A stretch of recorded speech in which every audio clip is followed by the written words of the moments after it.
A Muslim talking about anger. Allah will curse a woman because she take hair from her eyebrows. Who is the one who need anger management?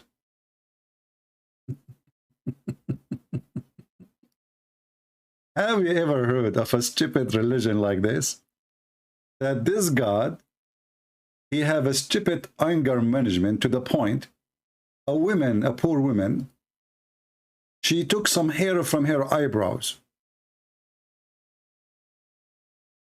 And what Allah do? You see, the Muslim, they say to Allah, to us, Allah is all merciful. Is he? He says, what does being cursed by Allah and the Prophet ﷺ mean? Does this mean there's no hope for that person? First of all, the scholars defined Allah's curse, or in Arabic is known as al-la'n, to be expelling someone from Allah's mercy. And this is only given to major sins. So when the Prophet ﷺ, for example, curses women who pluck their eyebrows or can attach attachments and extensions to their... So the one who take hair from her eyebrows, this is a major sin, and Allah, who have a problem with anger management, he is so angry, and now he forbid you from his mercy. What is the problem? She took some hair from her eyebrows. I mean, do you see how big the problem? This God, he ordered women to do prostitution, is okay in the Quran, and we show you the verses. You can do muta, which is another form of prostitution. The woman, if she divorced 3 times, she have to be effed by a new husband. Muslim, they have sex with the children, is okay.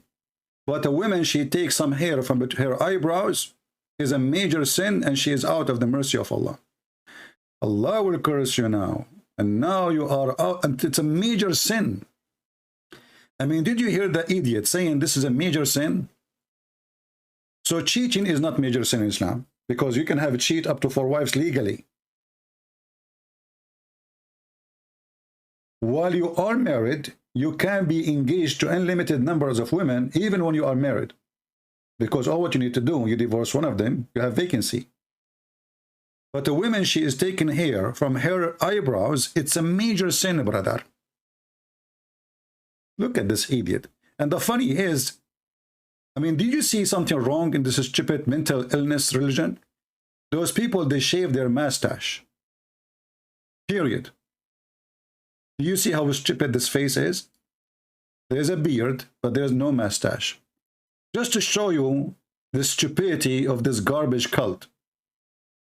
So the woman, she take hair from here, this location. 1 hair, 2 hair, 3 hair, 5 hair, 10 hair. The guy, he took thousands of hair from his mustache. It's a major sin for a female, and we know that female should be interested. I mean, this is normal. Female is a female. She like to be more beautiful. Why you are shaving your mustache like this? Oh, the Prophet used to do it. Well, he looks like Satan. I mean, beard with no mustache, or something funny, silly. If we ask Muslims why she cannot take her hair from her eyebrows, they say, oh, you are changing the way Allah, he made you. Well, isn't it, this is taking the hair of your mustache, is changing the way Allah, he made you? Do you see why we laugh at this cult? You cannot change the way Allah, he made you, and then they do circumcision. For male and female. I never saw a stupid religion more than this one. This is a religion of stupidity. Literally. The second you are part of it, all your religion is about hair in the anus. Go to Muslim website, search. Brother and sister, I have a question, serious question. Can I take hair from the anus area, brother? And now the consultant of Sheikh, they will meet together. The United Nations of Allah.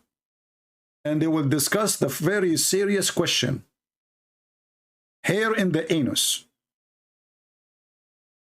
And then they will give you a holy answer. So they can give you the answer for the holy anus. Al-Khomeini, who is a Shia, he said to the Sunni, you have a huge library of the bathroom. He was making fun of them, of their books. How many books they have about shaving their vagina, their penises. Oh, Lord have mercy. And you tell me this is a religion? What is this? The woman, she did not cheat. She did not sleep around. She did not lie. She did not kill. She did not steal. She took hair from her face. Is God, he considered this as a major sin. And now she is cursed and she will go to hell. And this guy is serious. For example, curses only given to major sins. So when the Prophet ﷺ, for example, curses women who pluck their eyebrows, or you Muslim men, you have to like to have sex with men, don't you? That's why you like them to be hairy. Daniel, if a husband forces sex upon his wife against her will, is that wrong under Sharia?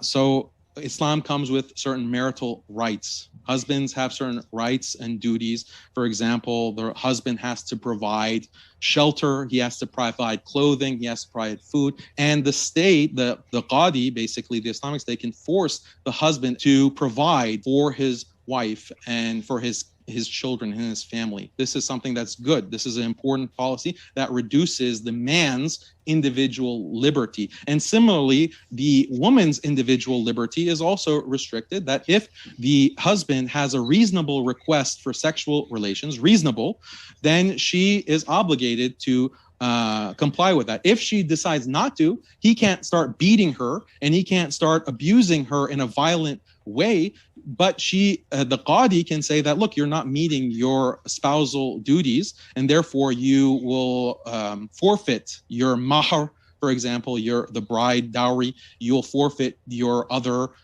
privileges as a wife. So there's give and take in marriage. That's why Islam is beautiful, because it creates this dependency between husband and wife. It's not like modern sexless marriages in the West where women say, oh, I can leave my husband to have no sex for months because I don't feel like it. I'm a strong, independent woman. And meanwhile, the husband is working his tail off trying to provide for his family, but there's no obligation on his wife to reciprocate in any kind, because she's a strong, independent feminist and she has to have maximum choice and opportunity. But the poor devil, he has to work and provide for all of that with no compensation or anything in return. Husband gives shelter, so he has a right to beat her up. I hate to do this.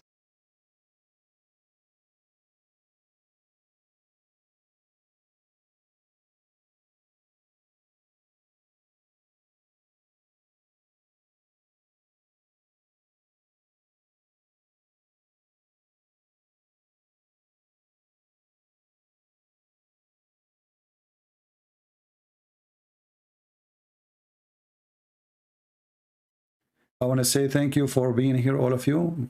You may have a blessed